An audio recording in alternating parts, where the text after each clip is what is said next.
আসসালামু আলাইকুম everyone, welcome to my channel Mitu's beauty tips. আপনাদের মাঝে আবারও হাজির হলাম আমি মিতু নতুন একটি টিপস নিয়ে। আজকের ভিডিওতে আপনাদের সাথে শেয়ার করব কিভাবে আপনারা ভিটামিন সি যুক্ত টোনার ঘরে বসেই তৈরি করবেন।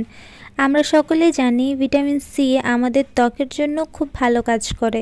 তো এর জন্য প্রথমেই লাগবে কমলার খোসা। কমলার যে খোসা থাকে সেই খোসার ভিতরে কিন্তু প্রচুর পরিমাণে ভিটামিন সি থাকে, যা আমাদের ত্বককে সতেজ রাখতে ও মসৃণ রাখতে খুব ভালো কাজ করে এবং এটা আমাদের ত্বককে ভেতর থেকে হোয়াইট করতে সাহায্য করে। তো আমি এখানে কমলার খোসাগুলো একটি বাটিতে পানি নিয়ে, অবশ্যই আপনারা ফুটানো পানি ইউজ করবেন বা ফিল্টারের পানি ইউজ করবেন। ফিল্টারের পানি দিয়ে আমি কমলার খোসাগুলো হালকা তাপে সেদ্ধ করে নিব। তো দেখুন এখানে পানিগুলো কিন্তু ইয়েলো কালার চলে এসেছে। তো আমি এখানে সুন্দরভাবে এটা আরেকটু ভালোভাবে হওয়ার জন্য ওয়েট করব।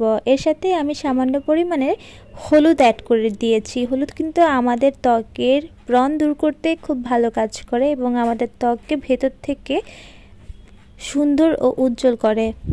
তো আমার এটা অলরেডি তৈরি হয়ে গেছে। এখন আমি এটা নামিয়ে ফেলব। তো আপনারা এটা নামানোর পর এটা ঠান্ডা হওয়ার জন্য ওয়েট করবেন এবং ঠান্ডা হয়ে গেলে এই ছাঁকনি দিয়ে এটা ছেঁকে এরকম স্প্রে বোতলে পানিগুলো ঢেলে নেবেন। তারপর আপনি এটা ফ্রিজে রেখে 2 দিন ব্যবহার করতে পারবেন। এটা আপনাদের ত্বককে খুব ভালো রাখবে। ভিডিওটি ভালো লাগলে অবশ্যই আমার চ্যানেলটি সাবস্ক্রাইব করে দিবেন।